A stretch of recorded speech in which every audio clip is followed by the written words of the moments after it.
이제 드디어 다윗의 인생 가운데 그리고 이스라엘 가운데 아둘람 굴에서부터 시작했던 공동체 가운데 거대한 전환점이 다가오고 있습니다.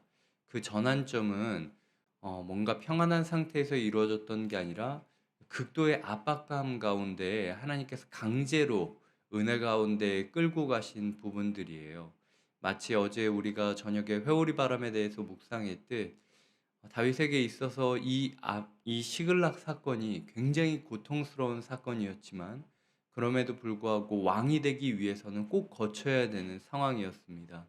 이 부분에 대해서 함께 살펴보도록 하겠습니다.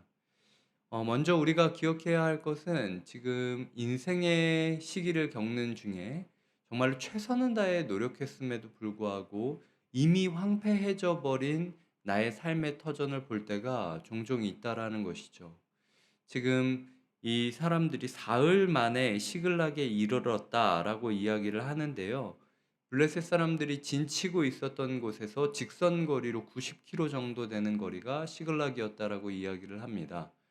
그래서 전력으로 다해 달렸을 때 사흘에서 나흘 정도, 3일에서 4일 정도 걸리는 거리였다라고 해요. 근데 그 거리를 3일 만에 도착했다? 그것도 새벽에 출발해서? 라고 이야기하는 것은 얼마나 이 블레셋 가운데서 있었던 그 이도저도 아닌 회색 상황, 그 갈등 상황을 다윗이 벗어나고 싶었는지, 그리고 얼마나 가족에게로 돌아가고 싶었는지를 보여주는 장면입니다. 그런데 나중에 그 애굽 소년 아말렉 사람의 종이었던 애굽 소년이 13절에서 이야기를 하는데 사흘 전에 병이 들매 주인이 나를 버렸나이다 라고 이야기를 하는데요. 그 병이 들기 이전에 벌써 시글락을 침노했었다라고 이야기를 하고 있어요. 그러니까 다윗이 소위 말해서 회사 생활을 하면서 내가 이러지도 못하고 저러지도 못하고 그리스도인답게 살지 못하면서 어떻게든 이 상황을 무마하려고 애를 쓰다가 하나님께서 조금 은혜를 주신다라는 생각에 기쁨으로 혼자 춤을 추고 있었을 그때 이미 그의 가족은 납치당하고 그가 이루었던 모든 것들은 불타버린 상황이었다라는 것이죠. 우리의 인생이 그런 허탈감을 느낄 때가 있지 않습니까? 정말로 모든 것을 다 바쳐서 내가 우리 가족을 위하여 내 인생을 위하여 여러 가지 일들을 했는데 전력으로 달려가고 인생길을 전력으로 달려왔지만 어느 순간 뒤돌아보면은 내가 보이는 것이 황폐해져 버리고 약탈당해 버린 아무것도 남지 않은 내 가족의 모습들, 내 인생의 모습들을 볼 때가 있단 말이죠. 그런 절망감 가운데 우리가 살아가고 있다면 하나님께서 다윗을 통하여 우리에게 이미 너와 같은 마음이었던 사람이 있다라고 이야기를 해 주신다라는 겁니다.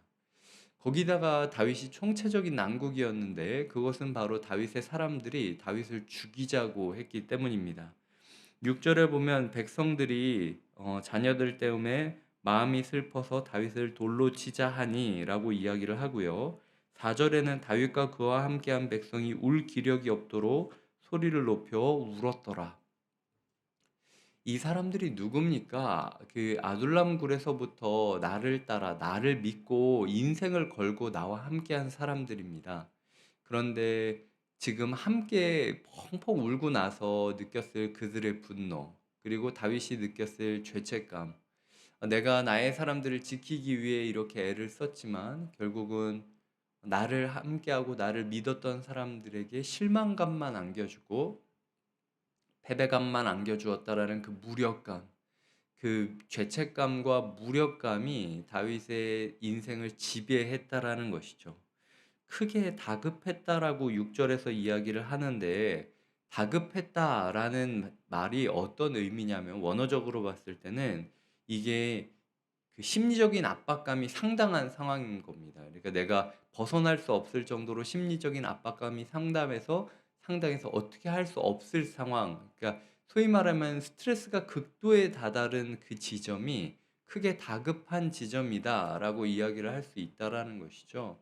우리 인생 가운데 아까 이야기 드렸듯 전력으로 이 인생길을 최단 코스라고 생각을 하고 전력으로 달려왔지만 도착해 보니까 내 모든 것이 다 없어져 버린 허탈감을 경험하고 나와 함께 있는 사람들이랑 펑펑 울 수밖에 없었지만 그럼에도 불구하고 그들이 내가 정말로 사랑했고 내가 정말로 지켜주고 싶었던 사람들이 오히려 나에게 대해 분노를 여기면서 돌을 들어서 나를 죽이려고 한다라는 사실을 깨달았을 때 느꼈을 한없는 절망감. 그것을 다윗이 지금 경험하고 있다라는 겁니다. 자기에 대해서도 타인에 대해서도 마음 아픈 지점에 있었다라는 것이죠. 그런데 이 다윗이 이 순간 자기가 왕으로서 기억해야 될 가장 중요한 사실을 깨닫게 되는데 그에게는 에봇이 있었다라는 것이죠. 그는 기도할 수 있었다라는 겁니다. 그에게는 기도의 특권이 주어져 있었다라는 것이죠. 크게 다급했지만 결국은 그 상황 가운데 그는 기도의 방법을 택합니다. 사울이 크게 다급했을 때 행했던 방법이 뭐죠? 사울이 크게 다급했을 때 예전에 했던 것들을 보면 사무엘이 오지 않는 심리적인 압박감 가운데 자기가 하나님의 자리를 앞서서 판단하고 앞서서 사람들의 마음을 진정시키려고 제사를 드립니다. 그러니까 사람들을 위해서 제사를 드린 거나 마찬가지죠. 그 마음을 진정시키기 위해서. 하나님께서는 그의 예배가 잘못됐다라고 합니다. 사울이 블레셋 군대가 다가올 때 어떻게 합니까? 무당을 찾아가죠. 하지만 다윗은 크게 다급하고 사람들이 돌을 들어 나를 죽이려고 하는 그 상황에서도 불구하고 여전히 기도를 했다. 그 기도를 선택한 것이 다윗에게 있어서 전환점을 주었다라는 겁니다. 그러니까 지금 우리가 반복적으로 이야기하지 않습니까? 있어야 할 곳에 있는 게 복이고 싸워야 할 곳에서 싸우는 게 복이다. 그런데 있어야 할 곳에 있지 않다라고 느껴질 때 싸워야 할 전쟁을 회피하고 있다라고 우리가 느껴질 때 결국 우리가 어느 순간 이 지점에 도달할 수 있다라는 거죠. 이 허탈감, 무력감, 그리고 좌절감. 그럼에도 불구하고 우리에게 기도의 문은 열려 있다라는 것입니다. 하나님께서는 기도하면 된다라고 이야기를 하는 거죠. 기도하면은 용기를 얻을 수 있다라고 이야기를 하는 겁니다. 기도하면 싸울 수 있고 싸우면은 복을 얻을 수 있다라고 이야기를 하는 거죠. 나중에 이 지점에서 이 사람이 회개하고 싸우지 않았다면 이스라엘의 왕이 될 수 있었겠습니까? 그가 도대체 블레셋에서 무엇을 하고 있었느냐가 계속 왕이 된 통치 기간 동안 질문으로 남아 있었을 겁니다. 그러니까 여기서 싸우지 않으면 절대로 왕이 될 수 없었던 거예요. 하나님께서는 우리가 아버지로서, 우리가 어머니로서, 내가 자녀로서, 내가 그리스도인으로서 이 세상을 살아가기 위해서 반드시 싸워야 되는 지점이 있는데 그 싸움을 할 용기는 결국 기도의 자리가 아니면 얻을 수 없다라고 이야기하는 것입니다. 그는 자신이 신뢰하고 있는 그 사람에게 에봇을 가져오라고 하고 하나님께 묻습니다. 그가 하나님께 묻되 8절에 보면 내가 이 군대를 추격하면 따라잡겠나이까 하니 여호와께서 그에게 대답하되 그를 쫓아가라 네가 반드시 따라잡고 도로 찾으리라. 지금 다윗은 따라잡겠냐고만 물어보고 있습니다. 근데 하나님께서는 다윗이 구한 이상을 알려주세요. 따라잡고 있을 것이고 반드시 모든 것을 도로 찾게 될 것이다. 지금 내가 사랑하는 가족들, 우리의 가족들이 없어졌는데 이 가족들이 살아있는지 죽어있는지 모릅니다. 그럼에도 불구하고 하나님께서는 그것까지도 알려주시는 모습을 우리의 기도의 자리에서 보여주고 계시다라는 거죠. 하나님께서는 째째한 분이 아닙니다. 협상 테이블에 앉아서 A라는 것만 구하면 A라는 것에 대해서 알려줄까 말까 고민하시는 분이 아니세요.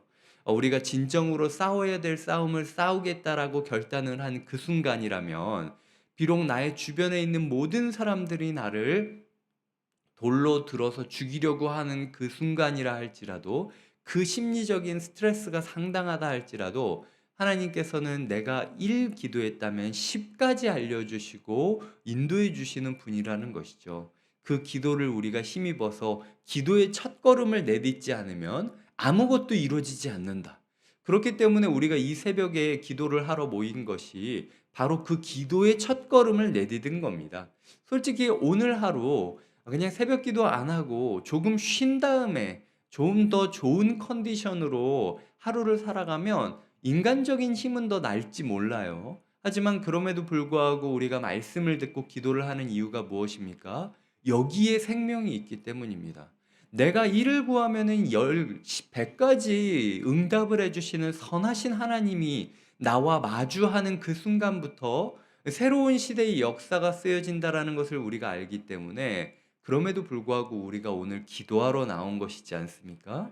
그 기도로부터 분명히 역사가 시작될 것이다라고 하나님께서 약속하고 있다라는 거죠. 이 기도가 에봇을 가져오라라는 것이 다윗의 첫 번째 발걸음이었다라면 두 번째 발걸음은 이 9절과 10절에 나옵니다. 다윗이 그와 함께한 백성들이 600명이었는데 그 중에 200명이 지쳐서 넉다운됩니다. 근데 그 200명한테 채찍질을 하지 않아요. 그러니까 원래대로라면 지금 이 200명이 누굽니까? 자기를 돌로 죽이려고 했던 사람이에요. 그러니까 저였다라면은 오히려 200명을 아예 이때다라고 생각을 하고 비난하는 데 시간을 썼을 것 같아요. 야, 니네 나 방금 전까지 돌로 들어서 나 치려고 그러더니만 지금 하나님께서 살아 있다라고 찾아올 수 있다라고 하는데도 니네 왜 이렇게 지쳐 있냐?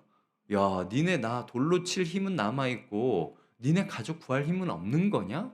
니네 좀 진짜 가증하다라고 이야기를 하면서 저는 비난하는데 에너지를 썼을 것 같아요. 근데 중요한 거는 다윗이 이 상황에 있어서 한마디도 하지 않는다라는 겁니다. 힘들어하는 사람이 있다면 놔두고 가요.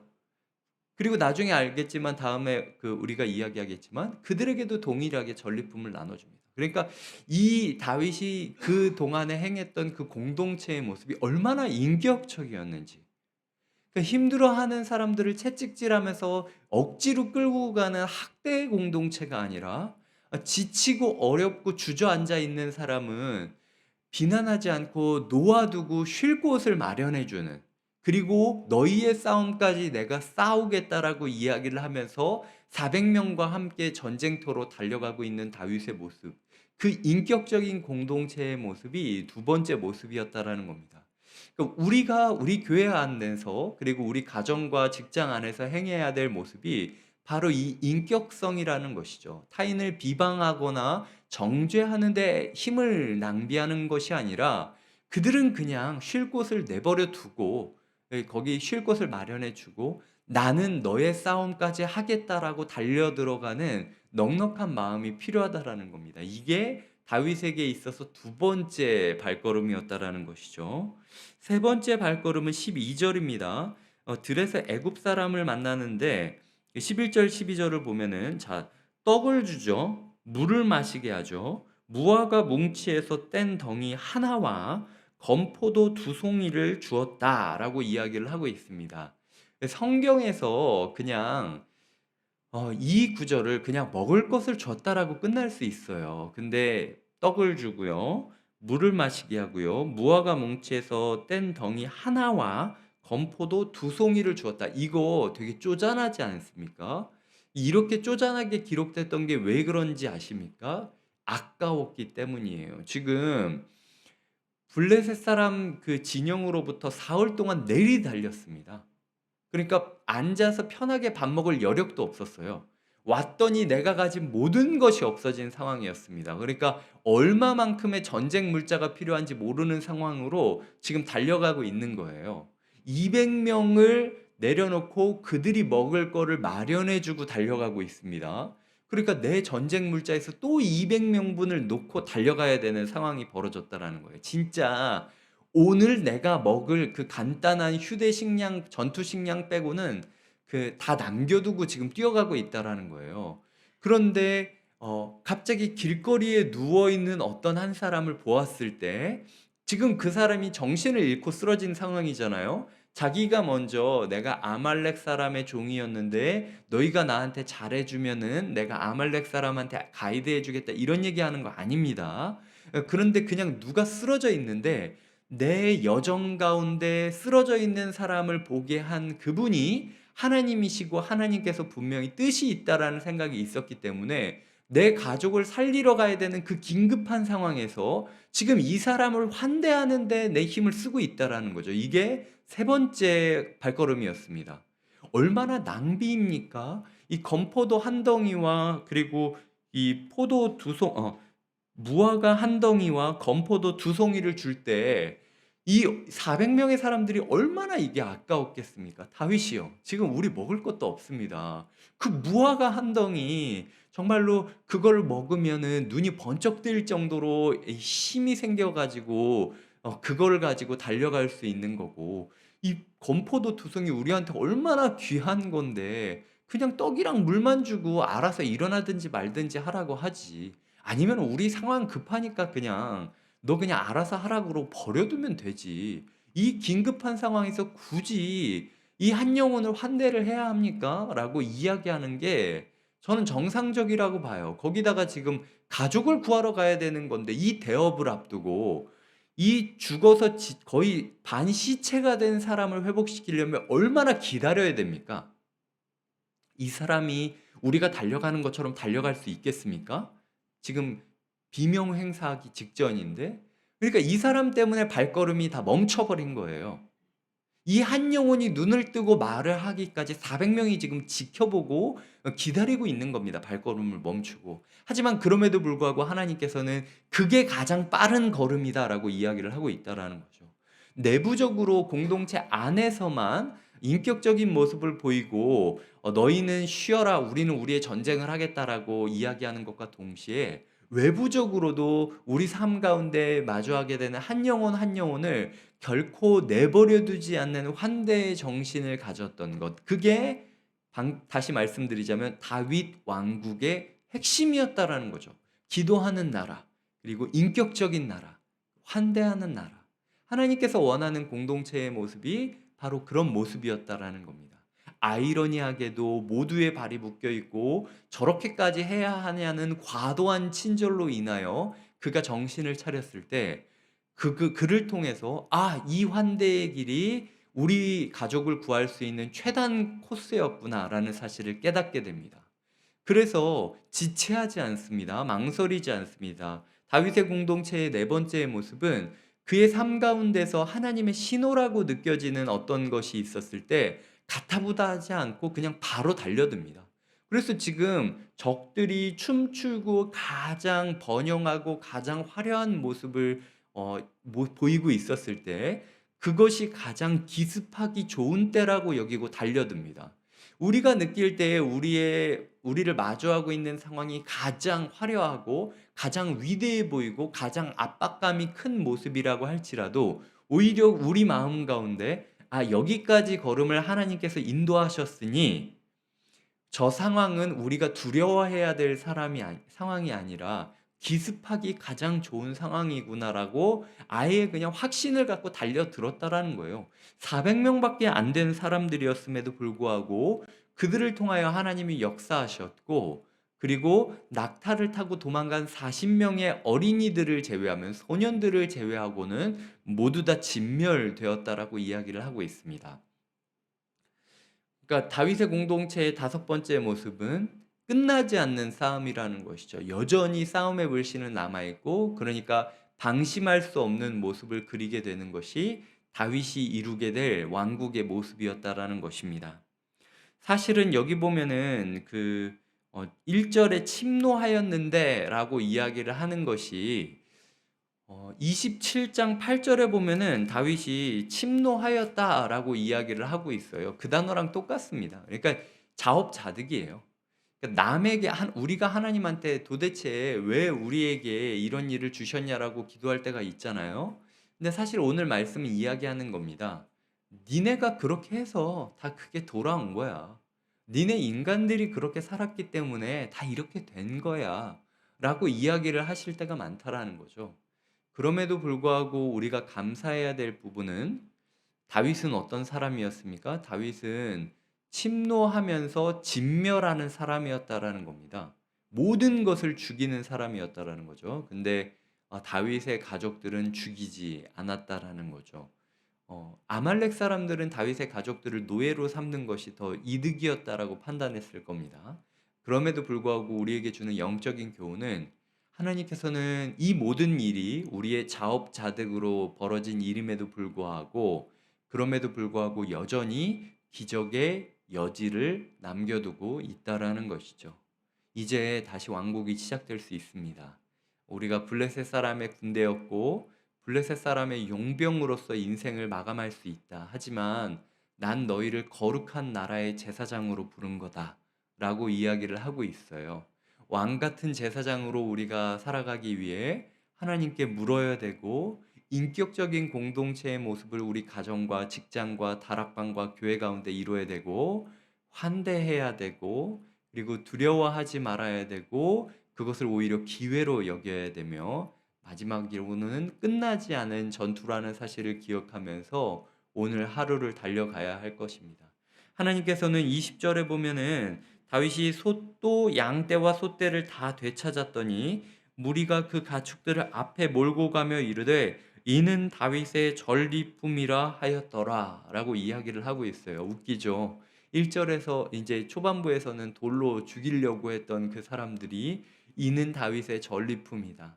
며칠 지나지도 않은 상황에서 벌어진 일이었습니다.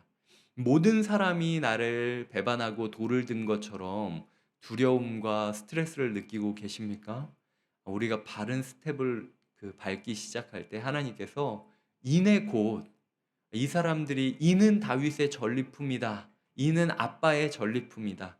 이는 엄마의 기도로 말미암아 시작된 일이다라고 이야기를 하면서 언제 그런 일이 있었냐는 듯 웃으면서 돌아오는 그 날이 분명히 올 거예요. 그래서 그날을 우리가 소망하면서 우리도 크게 다급하고 스트레스가 극에 달했지만 그럼에도 불구하고 여호와께 기도하시는 하루가 되시기를 부탁드립니다.